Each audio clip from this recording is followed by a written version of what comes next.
Hey there, welcome to LSAT Demon Daily. I'm Ben Olson, that's Nathan Fox. Together, we're the founders of LSATdemon.com and the Thinking LSAT podcast. Today, we have an email from Brandon. Hi, Ben and Nathan. I hope you are both well and staying safe. I'm a longtime podcast listener and Demon user. I first wrote the LSAT in March 2019 and scored a 152. I was using Khan Academy to study, and at that point, I didn't have an understanding of the test at all. Shortly after that, I discovered Thinking LSAT and the Demon.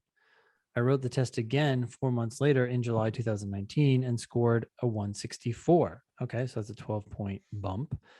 I was quite happy with this score and would have settled with it, but I continued to listen to Thinking LSAT even after I thought I was done with the LSAT just because I enjoyed it so much. Love this. I love where this is going. We just had results come out, and a lot of them were like these huge improvements. Yeah. Some of them were pretty solid improvements. And then we were both like, well, are you going to keep going? And people are like, no, I want to focus on other aspects of my application. Yeah. And it was like, wait, so you mean you're going to focus on the other aspects of your application that are vastly less powerful than focusing on your LSAT score? Exactly. I mean, you're just like, if you're focusing on other aspects of your application, you're focusing on the wrong aspects of your application. Yeah. So I love that it sounds like Brandon is going to keep on the grind here, which, get greedy, man. You've already made 12 points to 164. Mm-hmm. Get another 6 points and you're in the 170s. Yeah. Anyway. You guys advise test takers to write the test 5 times if they haven't scored their highest and not to pay for law school. So in April 2021, I wrote the test again. This is his 3rd time. Okay. I didn't have my best day, choked on a logic game that caught me off guard and scored a 159. Okay, so that's, what is that? That's 5 points lower than his second score of 164. And it absolutely doesn't count because law schools only care about your highest score. That's right. Yep. I was pissed, but not discouraged because I trust you guys and I trust the process. Basically, that means you're trusting math, right? It's chances. The more chances you have to take the test, the more chances you are. Yeah, variance is good. Yeah. Yeah. All that to say, after years of dabbling with Khan, believing I was studying, and many hours of listening to you guys and using the Demon, I wrote the test in June, my 4th attempt, and I scored a 168. Nice. That's 4 points higher than his second and highest score before. I know this isn't a Cinderella story of 140 to 175. However, a 152 to 168 is going from the 50th percentile to the 95th percentile. And I think it is important for test takers to understand.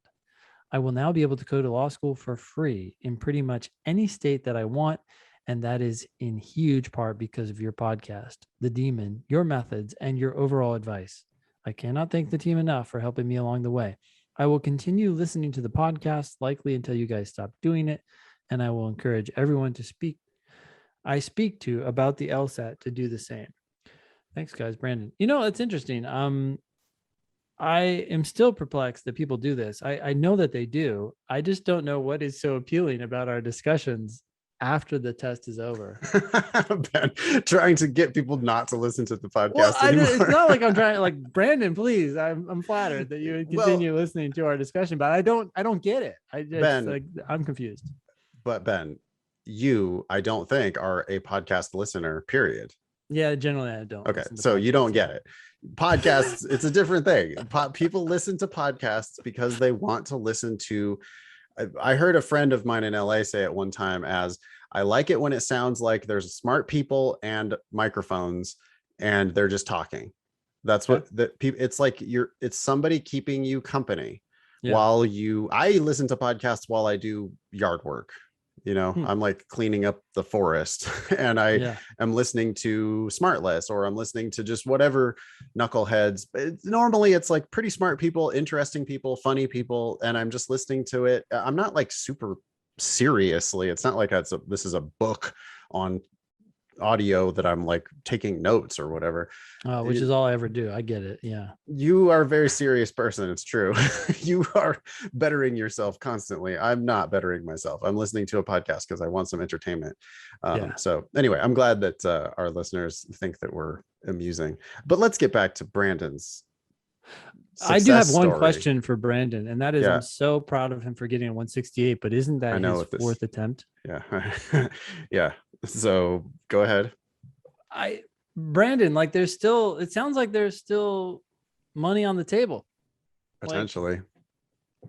it's July or like I don't know when we got this email, but Yeah. you I you mean, still could take the test in August. I don't hopefully I lawyers don't lawyers aren't happy doing like 95th percentile is great, but 96th or 7th or 8th or 9th are all better.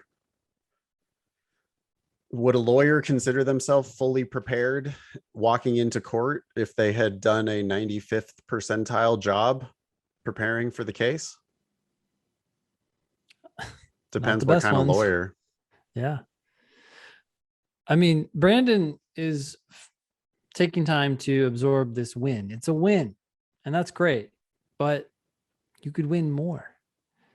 That's the thing. It's in the past now. So the question is, what are you going to do with the time you have going forward? Are you going to focus on your applications or are you going to focus on taking it one more time?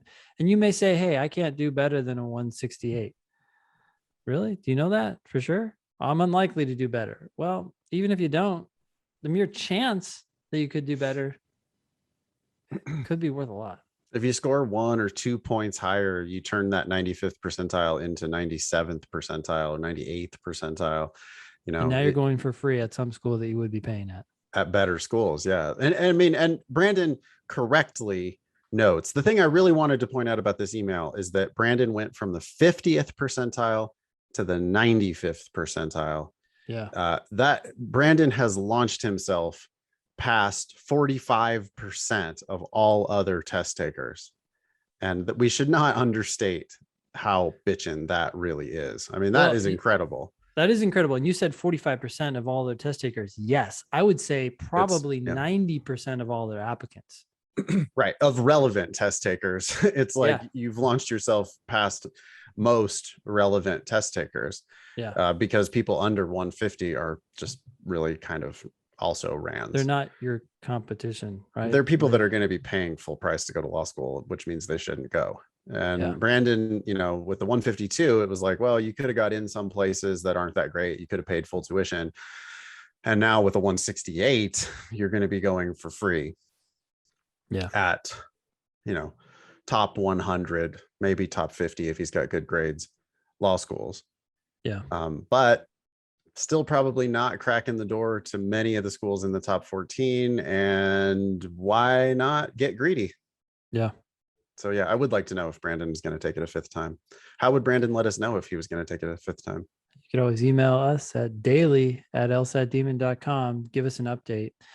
That goes for all of you out there. If you have a question or want to share some hot LSAT or law school admissions news, email us at daily@lsatdemon.com. Thanks for listening.